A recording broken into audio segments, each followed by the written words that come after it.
Second thing I think is that I think that everybody needs a drinking buddy, whether they drink or not.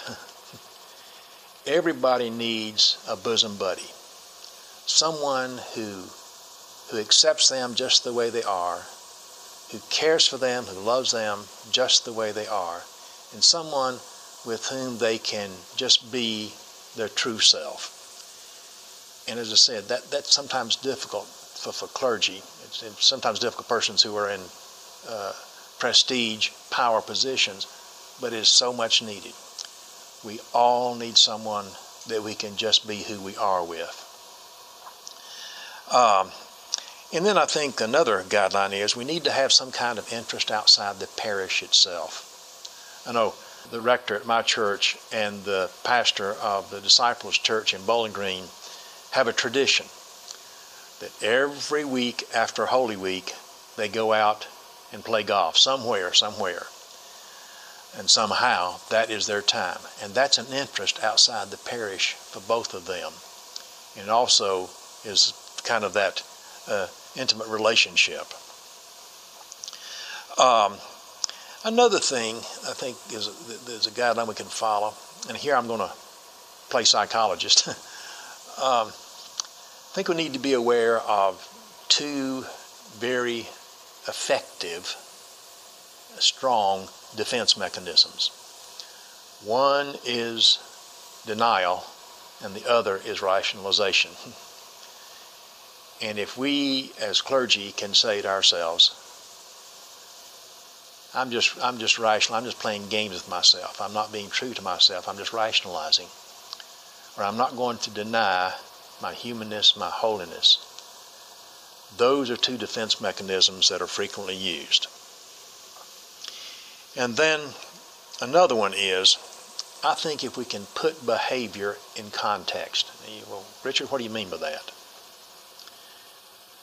That was illustrated very much for me when I read a story of a priest who was on a flight, and there was some young lady sitting right beside him, and she started to cry, and he said, you know, what do I do? I mean, do I turn to her and try to comfort her, or do I violate her privacy with that?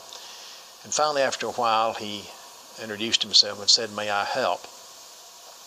And she just indicated that she had broken up with her boyfriend, her fiance of 3 years, because he had gone off, even though they were engaged, he'd gone off and gotten married. And she said she got into some of her own sexuality and her sexual identity at that point, talking about how she had believed that she was going to keep herself pure and true until she got married. But now then she was having different thoughts. And she was just said as soon as she landed, she was going to turn over a new leaf, and she was no longer going to be the pure person that she had lived her life for. And then she invited him to join her. And he said she was very attractive, and there was that temptation. But then he put it in context.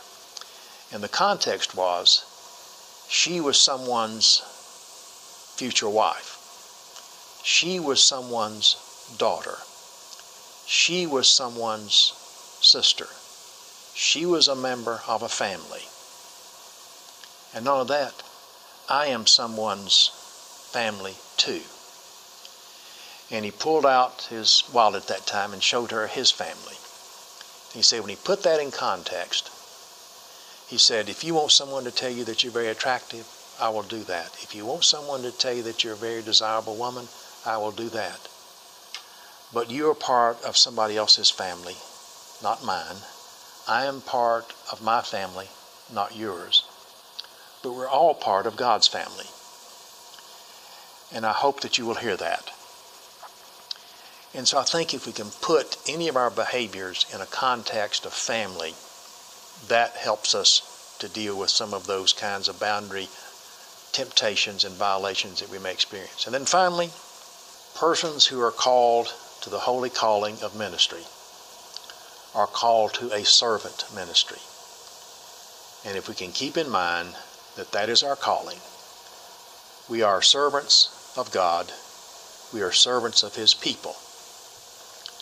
That is the guideline that is, again, may be the most important of all when we are faced with the temptation of violating a relationship boundary. Richard, you have shared from your expertise, but also from your heart. Thank you for giving us this time and these words.